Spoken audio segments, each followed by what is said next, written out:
Hello, this is Winston, founder of SCEPCOP, the scientific committee to evaluate pseudo-skeptical criticism of the paranormal. Now, today I'm going to explain why people like James Randi and Michael Shermer and the SCEPCOP folks are not true skeptics. The explanation is very, very simple, and you can verify it for yourself. First of all, they have absolutely zero skepticism toward any of the views of the establishment or of the status quo. And you can see this in all their writings, all their lectures, all their interviews, etc. It's very, very obvious. Not a single one of them challenges the status quo or the views of the establishment. None of them. Their skepticism and critical thinking towards them is absolute zero, none, zilch, nada. And a true skeptic doesn't do that. A true skeptic does not hold one side completely blameless and then throw all their skepticism toward the other side. I mean, that's not what a real skeptic does. A real skeptic asks legitimate questions of all sides, including their own. They even question their own beliefs. But these skeptics don't do that. That's why we call them pseudo-skeptics. And so, I mean, to be 100% one-sided is not the mark of a true critical thinker, and it's not the mark of a true skeptic. Now, let me read a quote that someone posted on one of my YouTube videos that really, really nails it. This is a comment. And it says, "What skeptics fail to understand is that skepticism involves being skeptical of your own position. It does not mean just being skeptical of that which you do not believe in. Otherwise, we are all skeptics, and that renders the use of the term skeptic meaningless.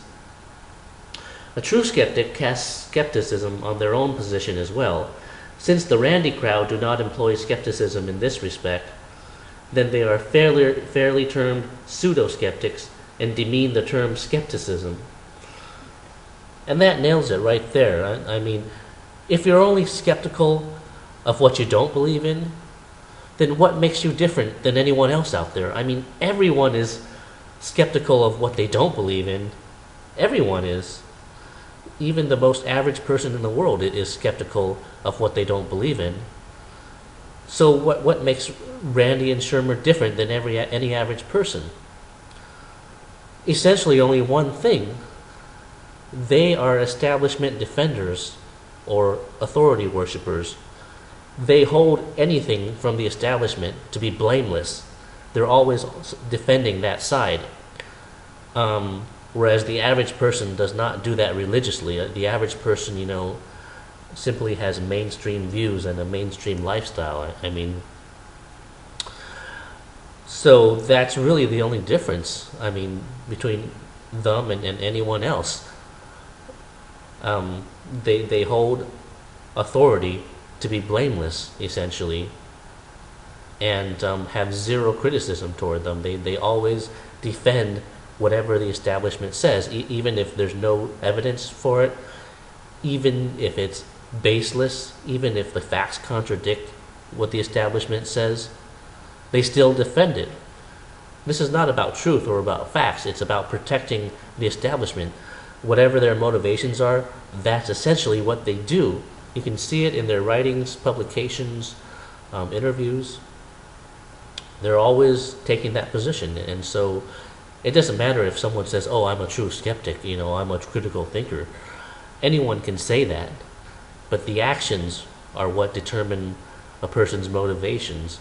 And by their actions, they are clearly establishment defenders, not critical thinkers who can apply skepticism to all sides.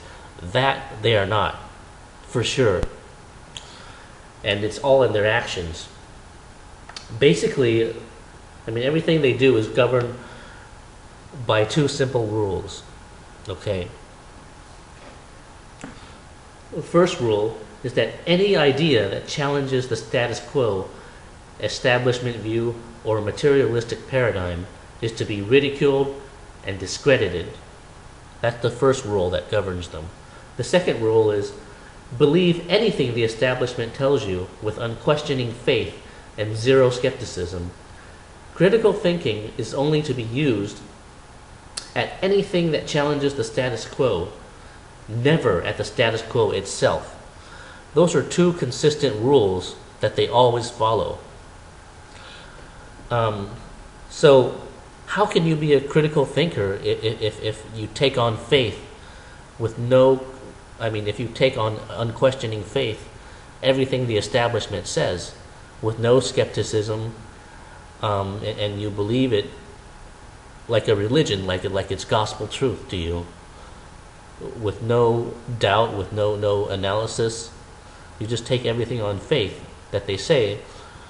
How can you be a real skeptic if you do that? You can't. So they're not real skeptics. Pure and simple. Let me give you some examples, specific examples. Take the Iraq War, for example. We were lied to get into the Iraq War. There were no weapons of mass destruction. A lot of American troops have been killed for that, over a lie. Just so that the administration can plunder Iraq's resources for control, for oil, for power, or whatever. There's no good reason to be there. It has nothing to do with freedom and democracy. There's no reason to be there. And yet a lot of Americans have died, and a lot more Iraqis have died for that. Yet, do you see any of these pseudo-skeptics like Michael Shermer or James Randi or the SCEPCOP people? Do you see them criticizing this or expressing outrage? No, you don't. Because it doesn't matter how many people die in a war that started from lies and is unjust and people are dying for nothing. It doesn't matter to them because the establishment is blameless. That's how one-sided they are. If you take other crimes of people in power, such as the CIA assassinating leaders in South America, for example, in the 50s and 60s, you don't see the pseudo-skeptics condemning that, right? To assassinate people for economic reasons and control. To most of us that's wrong, but the pseudo-skeptics don't have a problem with that. And we know now that Vietnam was started by the Gulf of Tonkin incident, which turned out to be a fraud, to not even have happened. Do the skeptics have any problem with that? No, they don't. They're not. They have no outrage over frauds and staged events to start wars that result in 58,000 Americans being killed and 1 million Vietnamese. They don't care about 1 million people dying because the establishment is blameless, without fault to them. What kind of a person is like that? Obviously not a person who's rational or objective. Or a person who even has a heart. No way. Obviously a person who's like that is clearly lopsided in their view of reality.